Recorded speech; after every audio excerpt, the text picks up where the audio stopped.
साथियों, आज के इस वीडियो में हम लोग सीखेंगे कि किसी स्टॉक को खरीदने से पहले क्या क्या चीज़ें देख लेनी चाहिए ताकि एक अच्छे स्टॉक का चयन हो सके। दोस्तों, अगर आप इन चीज़ों को नहीं फॉलो करोगे, इन चीज़ों को नहीं देखोगे, तो आप कभी भी एक अच्छे स्टॉक का चयन नहीं कर पाओगे।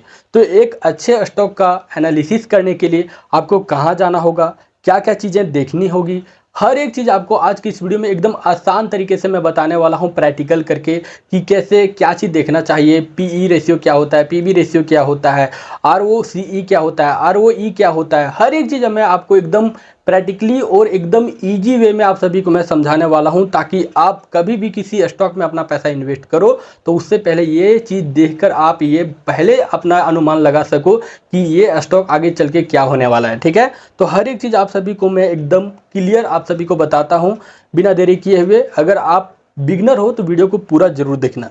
देखिए, किसी भी स्टॉक को एनालिसिस करने के लिए या फिर उसका हिस्ट्री देखने को वगैरह के लिए, किसी भी स्टॉक को आप चाहते हो कि अच्छे तरीके से उसका मैं एनालिसिस करूं, तो सबसे बेस्ट जो वेबसाइट है, ऐप है, उसका नाम है स्क्रीनर। इसका वेबसाइट में आपको यहाँ पर जाना है। जैसे कि आप सर्च करोगे screener.in गूगल वगैरह पर या फिर क्रोम वगैरह पर, तो ये इस प्रकार से इंटरफेस आपका खुलेगा, या फिर आप प्ले स्टोर से ये ऐप डाउनलोड भी कर सकते हो। उसके बाद यहाँ पर सर्च फॉर ये कंपनी, यहाँ पर आप किसी भी स्टॉक को सर्च कर सकते हो और उसका पूरा हिस्ट्री देख सकते हो कि उसका क्या आरओई है, उसका क्या पी रेशियो है, क्या उसका पीबी रेशियो है, मार्केट कैप कितना है, हर एक चीज़ देख सकते हो। ठीक है, यहाँ पर कुछ स्टॉक का एग्जाम्पल भी दिया होगा और यहाँ पर आप सर्च भी कर सकते हो। तो चलिए यहाँ पर मैं आपको सर्च करके दिखाता हूँ टाटा का। ठीक है, टाटा का कोई हम यहाँ पर स्टॉक टाटा स्टील का मान लीजिए कि सर्च करते हैं। ठीक है, तो यहाँ पर टाटा स्टील का यहाँ पर आप देख पा रहे हो, ये जो स्टॉक है उसका मेरा यहाँ पर पूरा समरी खुल गया।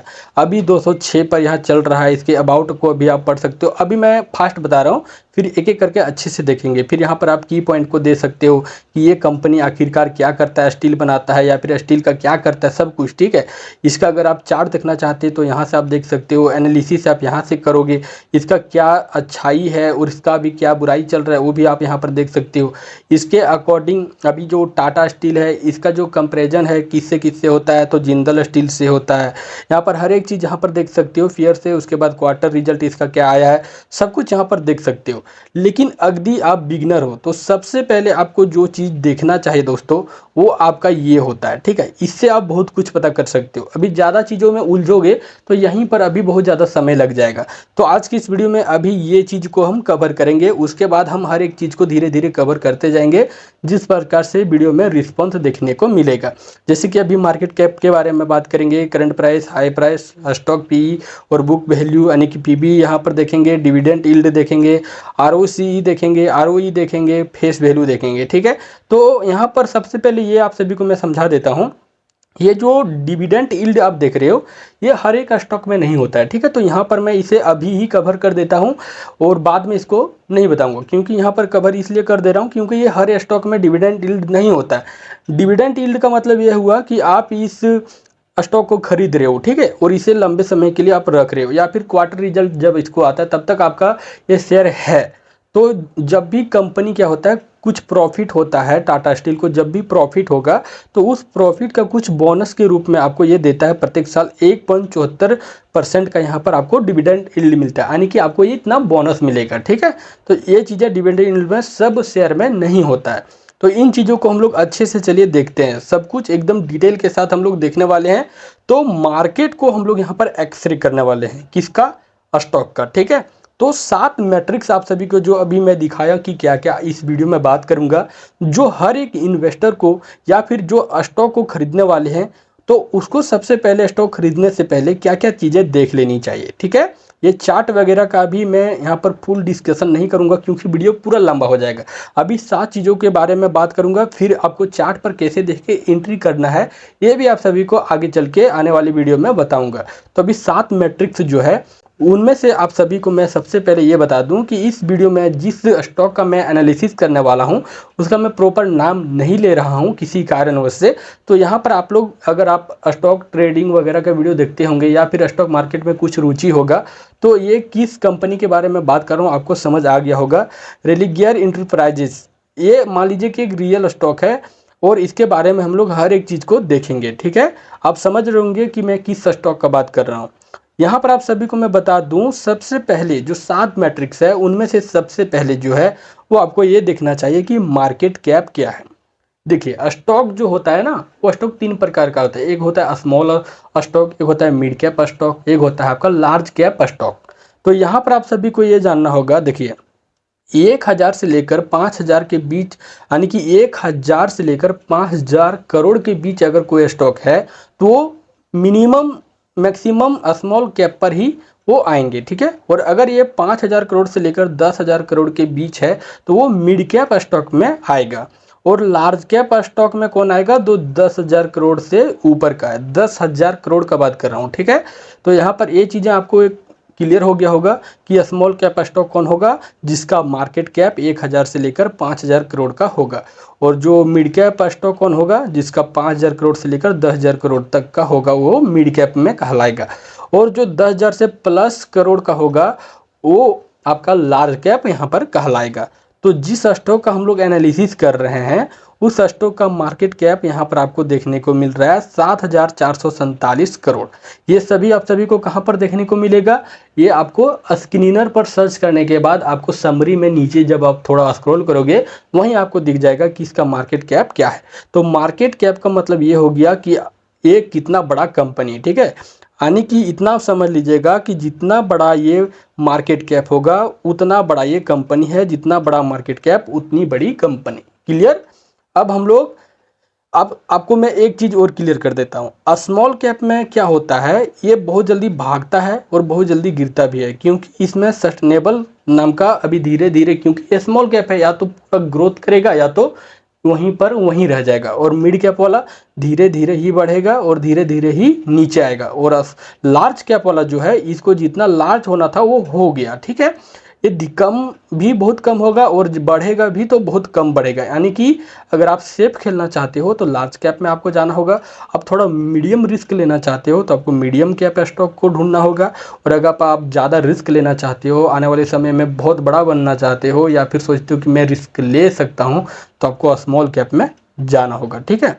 स्मॉल कैप जो स्टॉक होते हैं उसमें जाना होगा, यानी कि जिसका मार्केट कैप 1000 से लेकर 5000 करोड़ के बीच होगा। अब आप सभी को एक चीज़ समझ में आ गया कि मार्केट कैप यानी कि फर्स्ट मैट्रिक। अब हम लोग सेकंड और थर्ड मैट्रिक्स के बारे में यहाँ पर बात करेंगे। देखिए, सबसे पहले आपको ये समझना होगा कि करंट प्राइस और हाई लो प्राइस क्या होता है। तो करंट प्राइस ये होता है जो अभी आपको दिख रहा होगा, यानी कि जो शेयर को आप खरीदोगे उस शेयर को खरीदने में आपका जितना पैसा लगेगा वो आपका करंट प्राइस हो जाएगा। यानी कि अभी हम इस शेयर को खरीदेंगे तो कितना लगेगा, 224 रुपया। लेकिन लो ये बताता है कि ये पिछले समय में 197 तक भी पहुँच गया था। यानी कि अगर आप 197 पर लेते तो अभी 224 होता, और अभी आप 224 पर लोगे तो ये आपको देखना होगा कि ये पिछले कुछ महीनों में या फिर कुछ सालों में 197 तक गया था, ठीक है। और ये हाई भी अपना लगाया है, 224 अभी चल रहा है, लेकिन ये 314 तक चल गया था। तो ये भी आपको ये देख लेना चाहिए। तो यानी कि ये लो प्राइस हो गया, ये हाई प्राइस हो गया, और ये जो अभी चल रहा है उसे हम लोग करंट प्राइस कहेंगे। और स्टॉक अभी 52 वीक हाई यानी कि 314 से काफ़ी नीचे ट्रेड कर रहा है। अब ये इसका मतलब ये नहीं कि इतना हाई गया था, अभी यहाँ पर हमको अपॉर्चुनिटी दिख रहा है, अभी खरीद लेंगे फिर आइए आगे बढ़ेगा, तो यहाँ से आप डिसाइड नहीं कर सकते हो। अब आपका बात आ जाता है 4 मैट्रिक्स का, ठीक है। और 4 मैट्रिक्स में आपको देखना होता है पीई रेशियो। ये बहुत ही ज़्यादा इम्पॉर्टेंट है। देखिए, पीई रेशियो का मतलब क्या होता है, आप सभी को सबसे पहले बता देता हूँ कि स्टॉक अपने प्रॉफिट के मुकाबले कितना महंगा है। पीई अभी जो 72 इस स्टॉक में आपको दिख रहा है, यहाँ पर देखिए सब स्टॉक का अपना अपना पीई रेशियो होता है। अब जिस स्टॉक को सर्च करोगे उसका वहाँ पर 72 दिखेगा, उससे आप करंट प्राइस से आपको एनालिसिस करना है, ठीक है। कि करंट प्राइस यहाँ पर 72 से ऊपर चल रहा है तो मतलब कि ये जो स्टॉक है अभी ओवर वैल्यूड है, यानी कि खरीद से ज़्यादा खरीदारी हो रहा है। तो इस स्टॉक में आगे आपको क्या करना होगा, धीरे धीरे जो भी और मैट्रिक्स आप सभी को मैं बताऊंगा उससे पता चलेगा, ठीक है। तो यहाँ पर एक चीज़ आपको ये समझना होगा कि अभी इसका 224 प्राइस चल रहा है करंट वाला, और इसका पीई रेशियो क्या है, 72.4। तो ये बहुत ज़्यादा है, यानी कि कितना महंगा है, 224। ये बहुत महंगा है क्योंकि अब पीई रेशियो 72 है और 224 में चल रहा है, तो ये बहुत ज़्यादा महंगा है। मतलब कि हम सीधा समझ लेंगे कि स्टॉक महंगा पड़ रहा है हमको, ठीक है।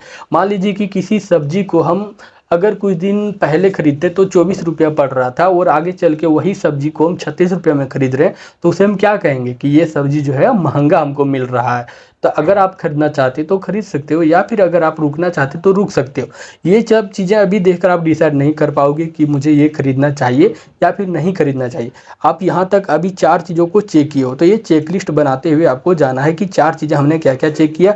मार्केट क्या है, पीई रेशियो, पीबी रेशियो, आपको फिर यहाँ पर क्या चेक किए हम लोग, पीई रेशियो, उसके बाद पीबी रेशियो वगैरह भी हम लोग देखेंगे। तो पीबी रेशियो देखने से पहले आपको मैं बता दूं कि ये स्टॉक जो है महंगा किस लिए, क्योंकि अभी 224 करंट प्राइस चल रहा है और उसका पीई 72 है, ठीक है। इसके बाद ये नहीं होता है कि आप ये ना समझ लेना कि अगर ये बहुत कम है 224 से तो ये स्टॉक खराब है। कभी कभी ये बहुत अच्छा होता है। ये कैसे होता है आपको धीरे धीरे समझ आएगा, क्योंकि अभी पूरा डिटेल में बात करने लगूंगा ना तो ये बोनस आपको हो जाएगा, ठीक है। देखिए यहाँ पर अब हम लोग बात कर लेते हैं बुक वैल्यू का। बुक वैल्यू का सिंपल सा मतलब है कि करंट प्राइस क्या है, 224 रुपया। अगर आप इस स्टॉक को अभी खरीदने जाओगे तो आपको कितना पैसा देना होगा, 224 रुपया। और मान लीजिए किसी कारणवश ये कंपनी बंद हो जाए या फिर कुछ भी तरीके से डूब जाए, अब ये कंपनी पूरी तरीके से डूब जाए, ठीक है, बम उड़ जाए, कुछ भी हो जाए, ऐसा होता नहीं है। कहने का मतलब आप सभी को मैं बता रहा हूँ कि इसका बुक वैल्यू का मतलब ये है कि करंट प्राइस अभी आप 224 में से खरीद रहे हो और ये कंपनी किसी कारणवश डूब जाए तो आपको कितना पैसा मिलेगा। तो ये आपको बुक वैल्यू दिखाता है, यानी कि थ्योरेटिकल वैल्यू आपका जो है बुक वैल्यू इस कंपनी का वो है 87.3। तो मान लीजिए इतना पैसा आप लगा रहे हो तो कंपनी कुछ भी हो जाए लेकिन इतना पैसा आपको मिल ही जाएगा, ठीक है। तो यहाँ से एक चीज़ आपको समझ आ गया होगा कि बुक वैल्यू क्या है, यानी कि पीबी रेशियो क्या है और पीई रेशियो क्या है। बुक वैल्यू कंपनी की असल यानी कि थ्योरेटिकल वैल्यू होती है। यहाँ पर आप सभी कंपनी का नाम देख सकते हैं, जो कि मैं फेक यहाँ पर थोड़ा इसको जो वर्ड है उसको बदल दिया हूँ। स्टॉक का जो अभी प्राइस है 224 है, मतलब यह अभी बुक वैल्यू 87 से काफ़ी ऊपर ट्रेड कर रहा है, यानी कि 87 रुपया जो है उससे काफ़ी ऊपर ट्रेड कर रहा है। तो इससे आप ये भी अंदाज़ा लगा सकते हो कि ये स्टॉक महंगा, पी रेशियो से भी आपको पता चल गया कि महंगा मिल रहा है और यहाँ पर बुक वैल्यू से भी आपको पता चल गया कि ये यहाँ से काफ़ी महंगा हमको ये स्टॉक मिल रहा है। तो यहाँ पर आप होल्ड कर सकते हो। आने वाले समय में आपको इससे आप देख सकते हो कि आने वाले समय में मुझे और ज़्यादा अपॉर्चुनिटी मिलेगा कम पैसे में खरीदने के लिए, तो आप वेट कर सकते हो। या आपको ज़्यादा दिक्कत हो रहा है तो आपको क्या क्या चीज़ें और देखनी चाहिए, आपको 6 मैट्रिक्स पर आना होगा, ठीक है। तो देखिए 6 और 7 मैट्रिक्स में हम लोग यहाँ पर क्या देखेंगे, इफिशियंसी इंजन यानी कि ROCE और ROE यही बताता है कि कंपनी जो चल रहा है वो आखिर कर क्या रहा है, प्रॉफिट कर रहा है या फिर लॉस कर रहा है। तो यहीं से आपको ये पता चलेगा। अब आप सभी को यहाँ पर 2 चीज़ों के बारे में बता देता हूँ, ROCE और ROE। सीधा सा मतलब आप समझिए, ज़्यादा आप यहाँ पर दिमाग मत लगाइए।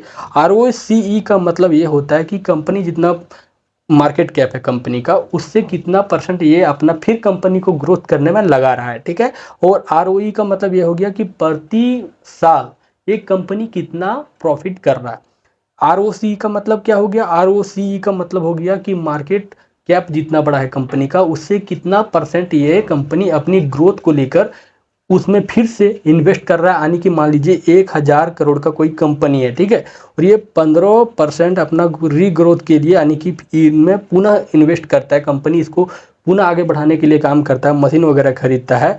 तो ये कितना पैसा लगा रहा है, यानी कि 15,000 करोड़। यहाँ पर 1000 करोड़ का कंपनी है तो यहाँ पर कितना लगा रहा है, 15 करोड़ रुपया जो है वो लगा रहा है इसमें, यानी कि 150 करोड़, माफ़ करना, 15% 150 करोड़ होगा। तो 150 करोड़ ये अपनी कंपनी को आगे बढ़ाने के लिए लगा रहा है। तो ROCE का मतलब समझ गए कि कंपनी कितना पैसा खुद को आगे बढ़ाने के लिए लगा रहा है। और ROE का मतलब कितना हो गया कि ROE का मतलब क्या हो गया कि प्रति साल ये कंपनी कितना पैसा प्रॉफिट कर रहा है।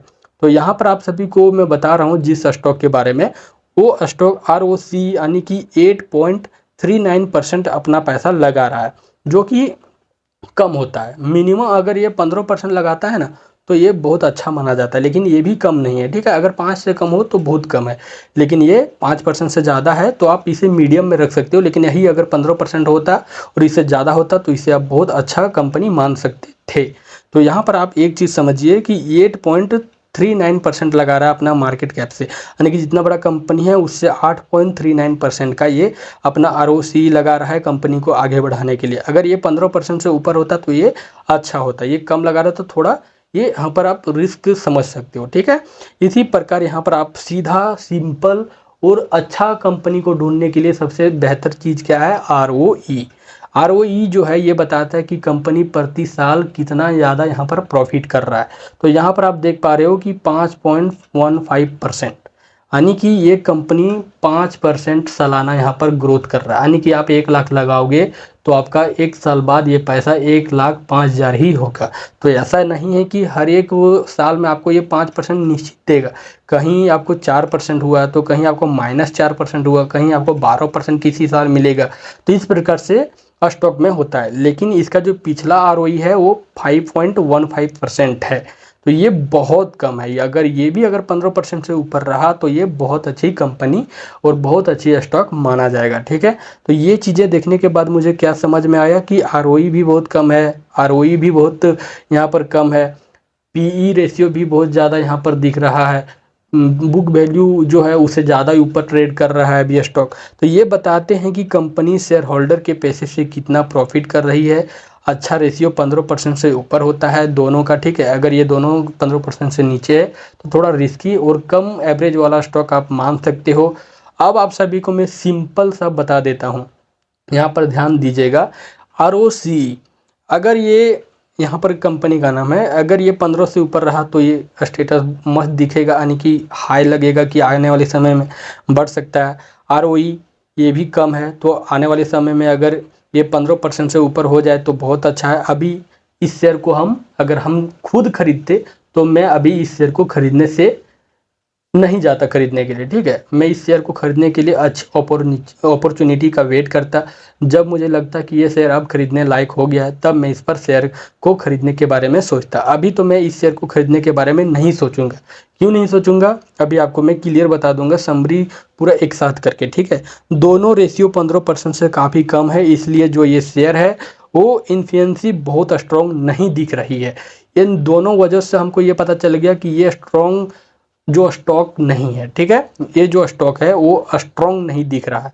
रीजन क्या है, इसका ROC भी बहुत कम है, ROE भी बहुत कम है, बुक वैल्यू से ऊपर ट्रेड कर रहा है, PE रेशियो भी बहुत ज़्यादा है। तो इस प्रकार से हमें ये क्या समझ आ गया कि ये स्टॉक अभी अगर हम खरीदेंगे तो ओवर वैल्यू पर खरीदेंगे, यानी कि 10 रुपये वाला चीज़ हम 20 रुपये में खरीद रहे हैं, तो आप समझिए कि कितना ज़्यादा रिस्क हो सकता है।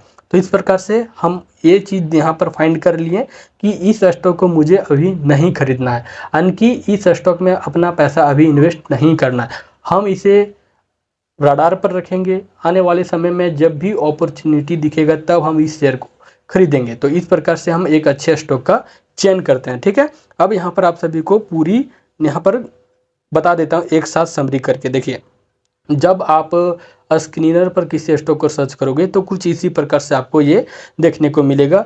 तो ये मैट्रिक्स वहाँ पर नहीं लिखा होगा, मैट्रिक्स आपको क्या क्या चीज़ें चेक करना है ये दिखा देता हूँ, ठीक है। देखिए, स्टॉक को खरीदने से पहले आपको मार्केट कैप चेक कर लेना है। मार्केट कैप जो कि आप सभी को मैं बताया 1000 से 5000 करोड़ के बीच स्मॉल कैप में कहलाएगा, उससे और नीचे तो वो भी आपका स्मॉल कैप और पेनी स्टॉक कहलाएगा, ठीक है। पेनी स्टॉक बहुत खतरनाक होता है, तो उन चीज़ों में हम पढ़ना ही नहीं है किसी बिगनर को। और आप सभी को ये भी बता दूं कि अगर 1000 और 5000 तो स्मॉल कैप है, और 1000 नीचे का जो स्टॉक है वो पेनी स्टॉक में आएगा। तो पेनी स्टॉक को छूना भी नहीं है आप सभी को, ये चीज़ें बताना मैं शुरू में भूल गया था, माफ़ करना। तो पेनी स्टॉक एक से लेकर 999 जो करोड़ है उसके बीच में अगर कोई स्टॉक है तो वो पेनी स्टॉक कहलाएगा, ठीक है। तो वहाँ पर आप ये समझ लीजिए कि मार्केट कैप आपको देखना है, जिसका जितना ज़्यादा मार्केट कैप होगा उतनी अच्छी कंपनी है। और अगर आप बिगनर हो तो लार्ज कैप के जो स्टॉक है उसी में आप अपना पैसे इन्वेस्ट करने के बारे में सोचना, ठीक है। करंट प्राइस जो है कॉस्ट वो 224 चल रहा है, मार्केट कैप हमने यहाँ पर देख लिया। तो ये जो बिलो जो है हाई कैसे हमने पता किया कि ये हाई है या कम है, तो ये कैसे हम पता करेंगे, तो ये पता हम करेंगे देखिए यहाँ से PE रेशियो से और बुक वैल्यू से। ये यहाँ पर देख पा रहे हो कि आप 72 है और ये कितना चल रहा है 224। तो ये एक्सपेंसिव है, यानी कि ये महंगा हमको पड़ रहा है। यहाँ पर बुक वैल्यू इसका रियलिटी बता देता है कि इस शेयर का अभी रियल दाम कितना होना चाहिए 87, जो कि अभी कितना है ओवर वैल्यू है, यानी कि 224 चल रहा है, तो ये ओवर वैल्यू है। ROCE यानी कि इफिशियंसी हमको देखना है कि ये 15% से ऊपर है या नीचे। अगर नीचे है तो हम इसे कमज़ोर समझेंगे। ROE अगर ये जितना ज़्यादा होगा उतना अच्छा है आने वाले समय के लिए। तो ये भी 5% है, 15% से ऊपर होता तो हम स्ट्रॉन्ग समझते, 5% है इसीलिए हम इसे वीक समझेंगे। तो आखिरकार ये सब चीज़ों को देखने के बाद ये हाई लो तो आप सभी को मैं बता ही दिया हूँ कि ये हाई इतना तक गया था, लो इतना तक गया था और करंट इतना चल रहा है, ठीक है। तो यहाँ पर ये चीज़ें देखने के बाद आपको क्या समझ आया कि स्टॉक खरीदने से पहले हमेशा इस चेकलिस्ट का इस्तेमाल करें। आप एक अच्छा फंडामेंटल स्टॉक को ढूंढने के लिए इन्हीं सात चीज़ों को अगर आप प्रॉपर वे से देखोगे और समझोगे ना, तो आपको और कुछ चीज़ देखने का ज़रूरत नहीं पड़ेगा। इसी से आप एक अच्छे स्टॉक का चयन कर पाओगे। दोस्तों मैं आपको बता दूं, इससे ज़्यादा आपको कुछ भी देखने की ज़्यादा ज़रूरत नहीं होता है। आप क्वार्टरली रिजल्ट देख सकते हो कि 3 महीने में 4 महीने में कंपनी क्या कर रहा है, लेकिन आखिरकार सालाना ही ना देखोगे कि सालाना आखिरकार क्या कर रहा है। तो सालाना देखने के लिए आपको क्या देखना होता है, ROE देखना होता है। तो इस प्रकार से आप मात्र ये 7 चीज़ों को देखने के बाद समझ जाओगे कि जिस स्टॉक को हम खरीदने जा रहे हैं उस स्टॉक आगे चल के क्या होने वाला है उस स्टॉक में, या फिर ये स्टॉक मेरे लिए सही है या फिर नहीं है। तो ये चीज़ आपको इससे देखा जाता है, ठीक है। आप सभी को यहाँ पर फाइनेंशियली लिटरेसी सिंप्लीफाइड यहाँ पर आप सभी को मैं बता दूं, अगर स्टॉक एनालिसिस कोई जादू नहीं होता है दोस्तों, बस यही मैट्रिक्स को सही नज़रिए से देखने का एक तरीका है। और अगर आप बिगिनर हो ना तो बस इतना चीज़ ही आपको देखना है, फालतू चीज़ों में नहीं पड़ना। ये सब को माइनस प्लस करना, भागा करना, गुना करना, ये सब चीज़ें पर आप ध्यान मत दीजिए। अगर आप बिगिनर हो तो धीरे धीरे करते करते आपका स्किल जो है वो खुद ब खुद डेवलप होते जाएगा और धीरे धीरे खुद ब खुद अब हर एक चीज़ों को समझते हुए जाओगे। किसी को पूछने का कोई ज़रूरत नहीं पड़ेगा, हर एक चीज़ को आप खुद समझने लगोगे। तो इतना चीज़ देखने के बाद कहाँ पर एंट्री करना होता है, चार्ट के देखने के बाद आपको समझ आ जाएगा। तो चार्ट को कैसे देखा जाता है, अगर आप वो वीडियो को देखना चाहते तो कमेंट करना। चार्ट में आपको कहाँ पर प्रॉपर उस स्टॉक में इंटर करना होता है वो हर एक चीज़ आपको मैं बता दूंगा। अगर आप ऐसे ही प्रैक्टिकल तरीके से स्टॉक मार्केट को सिंपल भाषा में समझना चाहते हो तो इस चैनल को सब्सक्राइब करके ज़रूर रखना। मैं इतना ही आपको मैं बोलूँगा कि इतना आसान तरीके से शेयर मार्केट के आप सभी को मैं सिखा दूंगा ना कि किसी अन्य मेंटर का आपको कोई ज़रूरत नहीं पड़ेगा।